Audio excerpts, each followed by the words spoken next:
So hello friends, welcome on YouTube channel. तो आज हम सीखेंगे कि कैसे हम ट्रिगोनोमेट्री टेबल वैल्यू फाइंड करेंगे। यानी कि हमें ट्रिगोनोमेट्री में किसी भी फंक्शन की साइन, कॉस, टेन, कॉट, सेक, कोसेक में कोई सी भी वैल्यू दी रखी हो, ठीक है, उस वैल्यू को हम मान जो है वो कैसे बताएंगे। बेसिकली एक 0 से लेकर 90 तक की जो टेबल होती है वो तो सभी को याद होती है, लेकिन 90 से ऊपर जो भी वैल्यूज़ होती हैं उन्हें हम कैसे फाइंड करेंगे। जैसे कि मैंने लिखा हुआ है टेन 240, साइन 120, कॉस 300 और टेन 750। तो इन चारों वैल्यू को हम कैसे फाइंड करेंगे, तो वो सीखने के लिए वीडियो में लास्ट तक जरूर बने रहें। और जो लोग हमारे चैनल पर नए हैं वो चैनल को अभी सब्सक्राइब कर लें, जिससे ऐसे ही मेरी वीडियो उन तक पहुँच सके। ठीक है, तो चलिए बिना देरी किए स्टार्ट करते हैं। तो सबसे पहले आपको बता दूं कि कोई वैल्यू फाइंड करने के लिए आपको 2-3 चीज़ें पता होनी चाहिए। ठीक है, 2-3 चीज़ों में सबसे पहले आपको ये डायग्राम बनाया हुआ मैंने, जिसमें यहाँ पर ये 360 डिग्री होता है या 90 डिग्री होता है, 180 होता है या 300 सॉरी यहाँ 270 होता है। ठीक है, तो ये डायग्राम में आपको ये वैल्यू यहाँ तक याद होनी चाहिए। उसके बाद एक फॉर्मूला होता है ऑल स्टूडेंट टिकट कलेक्टर। ठीक है, ऑल का मतलब सभी और एस का मतलब ऑल स्टूडेंट, यानी कि एस, तो इसमें एस का मतलब है साइन और कोसेक। ठीक है, ऑल स्टूडेंट, इसमें स्टूडेंट का साइन और कोसेक हो गया। टिकट यानी कि टी फॉर टेन और कॉट। ठीक है, ऑल स्टूडेंट टिकट कलेक्टर यानी कि कॉस और सेक, ये हो गया। यानी कि इसका मतलब ये है, आपको फॉर्मूला याद करना है all student ticket collector, S four हो जाएगा साइन और उसका बिल्कुल उल्टा हो जाएगा कोसेक। ठीक है, सेम टी फोर हो जाएगा टेन, टेन का हो जाएगा कॉट और यहाँ पर हो जाएगा कॉस और कॉस का हो जाएगा सेक। बस इतना का आपको याद करना है बस, और उसके अलावा कुछ नहीं करना आपको। इसके लिए फॉर्मूला याद करनी बता दिया आपको, ऑल स्टूडेंट टिकट कलेक्टर। उसके अलावा आपको कुछ नहीं करना है। उसके बाद मैं आपको बताता हूँ किस तरह से वैल्यू फाइंड करेंगे। तो उसके लिए मैं आपको बता दूँ, अब यहाँ पर जैसे कि ये यहाँ पर 360 है, यहाँ पर भी 0 डिग्री भी है। ठीक है, अब 0 से लेकर 90 तक की वैल्यू जो होंगी वो इस रडार में आएंगी। ठीक है, 90 से लेकर 180 तक की वैल्यू जो होंगी वो इस रडार में आएंगी, और 180 से लेकर 270 तक की वैल्यू जो होंगी वो इस रडार में आएंगी, और 270 से 360 तक की वैल्यू इस रडार में आएंगी। और यहाँ पर अगर 0 से लेकर 90 तक जो वैल्यू है, यहाँ पर ऑल का मतलब ये है कि सारी वैल्यू जो क्या होंगी वो पॉजिटिव होंगी। ऑल का मतलब इस बीच में आने वाली सारी वैल्यू कैसी होंगी, पॉजिटिव होंगी। ठीक है, सारी वैल्यू का मतलब साइन, कोस, टेन, कॉट, सेक, कोसेक, जितने भी ट्रिगोनोमेट्री फंक्शन आएंगे वो सारे इसमें क्या होंगे, पॉजिटिव होंगे। यहाँ पर केवल साइन और कोसेक पॉजिटिव होंगे, बाकी सब नेगेटिव होंगे। साइन और कोसेक के अलावा कॉस, टेन, कॉट, सेक, ये सारे आपके कैसे आएंगे, ये नेगेटिव होंगे। सेम यहाँ पर टेन और कॉट प्लस के होंगे खाली, और यहाँ कॉस और सेक प्लस के होंगे। ठीक है, ये तो हो गई आपकी दूसरी बात। अब लास्ट बात जो है आपको याद रखनी है वो ये है कि 90 और 270 में क्या होते हैं, ये बदल जाते हैं। मतलब जब भी हमें 90 और 270 की वैल्यू निकालनी जो होती है, तो उसमें क्या करते हैं, साइन कॉस बन जाता है, कॉस साइन बन जाता है, टेन कॉट बन जाता है, कॉट टेन बन जाता है, सेक कोसेक बन जाता है, कोसेक सेक बन जाता है। बस, और कुछ नहीं करना है आपको। तो ये डायग्राम के बारे में आपको पूरा समझा दिया। उम्मीद करता हूँ आप अच्छी तरीके से समझ चुके होंगे। अब मैं बताता हूँ आपको वैल्यू कैसे फाइंड करते हैं।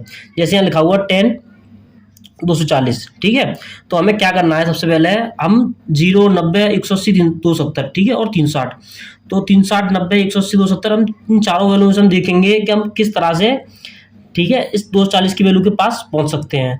ठीक है, तो मुझे पता है कि अगर मैं 180 में 60 प्लस कर दूं तो 240 हो जाएंगे।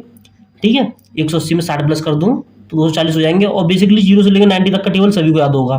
ठीक है, अगर आपको 0 से 90 तक की टेबल याद नहीं है तो आपको सबसे पहले उसे याद करना होगा, तभी आप इन वैल्यूज को निकाल सकते हैं। क्योंकि 0 से लेकर 90 तक की टेबल याद किए बगैर आप इन वैल्यूज को फाइंड नहीं कर पाएंगे। ठीक है, तो अब आपको 10 240 के लिए क्या करेंगे, अपन इसे 2 पार्ट में तोड़ देंगे। यानी कि 10 इसे कर देंगे अपन 180 प्लस 60। ठीक है, ये 10 180 प्लस 60, तो अपन ने क्या करा, इसे 180 में तोड़ दिया और प्लस 60 कर दिया, क्योंकि 180 में 60 जोड़ेंगे 240 हो जाएगा, और हमने इसे 180 वाली वैल्यू के लगभग अप्रोक्स कर दिया। ठीक है, अब उसके बाद हम क्या करेंगे, 10 180 प्लस 60 जो हो गया, तो हम ध्यान से देखें तो 180 प्लस 60 यानी कि 10 यहाँ पर आ गया। ये 180 प्लस 60 अपन कहाँ पे आ गए, 180 प्लस का मतलब है अपन आगे आ गए, और 180 माइनस का मतलब हम पीछे आ गए। तो ठीक है, 180 प्लस का मतलब है हम आगे वाले डार में आ गए। तो 180 प्लस में क्या है, यहाँ पर 10 और कॉट प्लस के है, और यहाँ पर क्या है 10 है, तो ऑब्वियसली 10 प्लस रहेगा। ठीक है, तो 10 का हम लिख देंगे 10, 180 प्लस 60 का खाली लिख देंगे हम 10 60। ठीक है, क्योंकि आप 10 और कॉट प्लस के रहते हैं, तो 10 180 प्लस थीटा इक्वल टू होता है 10 थीटा, यानी कि 10 60। कोई बात नहीं, अभी आपको दिक्कत हो रही होगी, लेकिन आगे वाले सवाल जैसे आप करेंगे उन्हें समझ जाएंगे किस तरह से क्या हो रहा है। ठीक है, अब 10 60 की वैल्यू क्या होती है अपनी, √3। ये आंसर हो गया। तो हमने कितना इजीली से सॉल्व कर लिया। मैं आपको बता दूं यहाँ पर मैंने tan 180 प्लस 60 को मैंने tan 60 कैसे लिख दिया, 90, 180, 270, 360 इन चारों वैल्यू में जब भी किसी को लिखेंगे ब्रेक करके तो उसकी लास्ट वैल्यू जो होगी वो यहाँ आ जाएगी। मतलब ये tan 180 प्लस 60 है तो tan 60 हो गया, tan 180 प्लस थीटा होता तो थीटा हो जाता, tan 180 प्लस m होता तो tan m हो जाता। मतलब जो भी 180 और 90 और 270 इसके प्लस में जो यहाँ पर फंक्शन आएगा वो लास्ट वाले फंक्शन के साथ ही हो जाएगा। ठीक है, चलिए दूसरा एग्जांपल समझते हैं। जैसे लिखा हुआ sin 120, तो sin 120 किसके अप्रोक्स है, 90 के अप्रोक्स। तो इसे क्या लिख लेंगे अपन, sin 90 प्लस 30। ठीक है, sin 90 और 30 कितने हो गए, 120। तो sin 90 प्लस 30 कर दिया अपन ने इसको। अब sin 90 प्लस यानी कि अपन इधर आ गए, इधर sin और कोसेक प्लस के रहते हैं। ठीक है, उससे पहले अपन ने इसको किसमें तोड़ ब्रेक किया, 90 में। और 90 का कास्कर रूल होता है, मैंने लिखाया था 90 और 270 में क्या होता है, ये आपस में बदल जाते हैं। तो 90 में sin किसका हो जाएगा, कॉस का हो जाएगा, साइन हो जाएगा कॉस में। बस इतना बात जरूर याद रखना आपको। सबसे पहले आप किसी सॉल्व करेंगे, सबसे पहले देखेंगे आप कि वो किसके अप्रोक्स है। ठीक है, जिसके अप्रोक्स होगा उसे हम उसी में ब्रेक कर देंगे। उसके बाद हमें क्या करना है कि हमें ये देखना है कि वो चेंज होगा कि नहीं। चेंज होने का मतलब ये है, अगर वो 90 और 270 के रूप में तोड़ रहे हैं अपन उसे, 90 और 270 में तोड़ रहे हैं तो ऑब्वियसली साइन कॉस हो जाएगा। ठीक है, और नहीं कर रहे हैं 180 या फिर 270, 180 या फिर 360 में बदल रहे हैं तो चेंज करने की हमें जरूरत नहीं है। तो हमने साइन को यहाँ क्या कर दिया, कॉस कर दिया। ठीक है, तो बेसिकली यहाँ पे साइन कॉस हो गया। और एक ये 90 प्लस में साइन और कॉसेक प्लस के रहते हैं, या साइन है तो ये प्लस ही रहेगा। अब साइन और ये 30 हो जाएगा। ठीक है, मैंने बताया था ना अभी आपको कि यहाँ पर 90 प्लस में जो भी होगा वो सेम उसी वैल्यू को ले लेगा। ठीक है, तो साइन 90 प्लस थीटा क्या हो जाएगा, कॉस थीटा, यानी कि कॉस 30। और कॉस 30 की वैल्यू क्या होती है, वो होती है आपकी √3/2। ठीक है, तो इसका ये आंसर हो गया। अब आपको समझाता हूँ मैं, कॉस 300 को सॉल्व करेंगे सेम, हम इसको फिर देखेंगे किसके अप्रोक्स है ये। तो अब ये 270 के अप्रोक्स हो जाएगा, 270 प्लस 30, और 30 की वैल्यू में पता भी है। अच्छा, एक और चीज याद रखिएगा आप, 180, 90 जो वैल्यू ले रहे हैं इसके साथ में कौन सी वैल्यू ले रहा हूँ, मैं ले रहा हूँ 0 से लेकर 90 तक की साइड में हमें जो वैल्यू याद है। जैसे कि हमें 60 का टेबल 60 की साइड याद है तो हम 60 का ले रहे हैं, 30 का साइड याद है हमें 30 का ले रहे हैं, यहाँ पे हमें 30 याद होगा 30 का लेंगे। मतलब 0, 30, 45, 60, 90 ये सारी टेबल जो होती है हमें नॉर्मल याद होती हैं, उन्हीं के अप्रोक्स हम इन्हें ब्रेक करेंगे। तो यहाँ पर हम लिख लेंगे कॉस, अब 300 क्या लिखेंगे अपन, 300 को लिख लेंगे 270 प्लस 30। ठीक है, 270 प्लस 30। तो अब क्या करना हमें, ये कॉस 270 प्लस थीटा यानी कि कॉस 270 प्लस थीटा, और कॉस 270 प्लस थीटा में कॉस और सेक प्लस के होते हैं। ठीक है, कोई दिक्कत नहीं है। अब हमें देखा यहाँ पे कॉस 270 में थोड़ा 270 में क्या होता है, बदल जाते हैं, कॉस किस में चेंज हो जाएगा, कॉस चेंज हो जाएगा साइन में। तो हम लिख लेंगे यहाँ पे साइन। अब 270 प्लस 30, तो 270 प्लस में कौन कौन से प्लस के रहते हैं, कॉस और सेक। तो कॉस कैसा है, प्लस का है, तो यहाँ पर क्या है, कॉस है, तो और यहाँ पे भी कॉस है तो ये प्लस का हो जाएगा ऑलरेडी, तो ये हो जाएगा साइन 30। ठीक है, अगर कॉस की साइन होता तो ये माइनस हो जाता। ठीक है, क्योंकि चूंकि यहाँ पे कॉस प्लस का है और हम कॉस की वैल्यू निकाल रहे हैं तो ये प्लस का ही रहेगा। ठीक है, तो ये कॉस चेंज हो गया, बन जाएगा साइन, और 30 का 30 लिख देंगे जो भी होता है अपना, cos 270 plus theta equal to क्या होता है, साइन थीटा। ठीक है, अब साइन 30 वैल्यू क्या होती है, 1/2। ये आंसर हो गया। देखा हमने कितना इजीली से भी सॉल्व कर लिया। अब नेक्स्ट आपको बताता हूँ मैं, tan 750।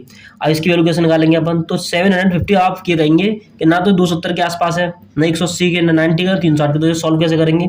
तो ये क्वेश्चन मैंने जानबूझ के डाला है जिससे मैं आपको 750, tan 1920 या और इससे बड़ी जो वैल्यू होती है उनकी वैल्यू हम इजीली फाइंड कर सकें। तो उसके लिए अपन क्या करेंगे, यहाँ पर सबसे लास्ट वैल्यू क्या होती है, 360, तो इसे 360 के मल्टीपल में कर लेंगे, यानी मैं इसे कर लूँगा tan 2 × 360। तो कितना होगा 2 × 360, ये होगा 720। 720 में अगर हम 30 ऐड कर देंगे तो कितना हो जाएगा 750, यानी कि ये 10 n × 360 प्लस थीटा वाला फॉर्मूला बन गया एक तरीके से। आपको कुछ नहीं करना है, जब भी 360 से प्लस की वैल्यू बड़ी वैल्यू आएंगे तो आपको 360 के मल्टीपल में जाना है बस। जैसे मैंने 2 × 360 कर दिया, मैं 720 तक पहुंच गया, और उसमें 30 ऐड कर देंगे तो 750 हो जाएगा। बाकी अब इसको आप नेगलेक्ट कर दीजिए, कोई याद रखने की जरूरत नहीं है आपको। अभी समझिए इसे, आप केवल 10 360 प्लस थीटा आप सॉल्व कर रहे हैं। ठीक है, तो tan 360 प्लस थीटा, 360 प्लस अपन यहाँ पे आ गए, यहाँ पे ऑल पॉजिटिव होते हैं और ना ही चेंज होते हैं, तो tan 360 प्लस थीटा हो जाएगा tan थीटा, यानी कि tan 30। ठीक है, यहाँ पर सभी पॉजिटिव होते हैं, तो tan 30 पॉजिटिव लिखा है मैंने। और उसके बाद tan 30 की वैल्यू क्या होती है अपनी 1/√3। ठीक है, तो ये 1/√3 हो गया। सेम आप इसी तरीके से कोई भी वैल्यू फाइंड कर सकते हैं। बस आपको बेसिकली 3-4 चीज़ों का याद रखना होता है कि सबसे पहले आपको ये फिगर याद होनी चाहिए, जिसमें कौन सा नंबर कहाँ प्लस रहेगा, कौन सा ट्रिग्नोमेट्री फंक्शन कहाँ पर प्लस रहेगा। उसके अलावा 90 और 270 में बदल जाते हैं। और उसके बाद आपको सवाल को सॉल्व करते समय ये याद रखना है कि हम जिसको भी हम सॉल्व करेंगे, जिसका भी हम वैल्यू फाइंड करेंगे, उसको हमें इन चारों नंबर्स के अप्रोक्स लिखना है, ठीक है। उसके बाद देखना वो चेंज होता है कि नहीं है, और लास्ट में उसकी वैल्यू फाइंड हो जाती है। तो इजीली हम किसी तरह के क्वेश्चन को सॉल्व कर लेते हैं। उम्मीद करता हूँ आपको वीडियो पसंद आई होगी, ठीक है। तो जो लोग इस वीडियो से कुछ सीख के आ रहे हैं, वो प्लीज़ इतनी मेहनत और सपोर्ट के लिए वीडियो को लाइक और चैनल को सब्सक्राइब जरूर करें, ठीक है। और ज़्यादा से ज़्यादा इस वीडियो को शेयर करें। तो गुड बाय दोस्तों, मिलते हैं अपनी नेक्स्ट वीडियो में।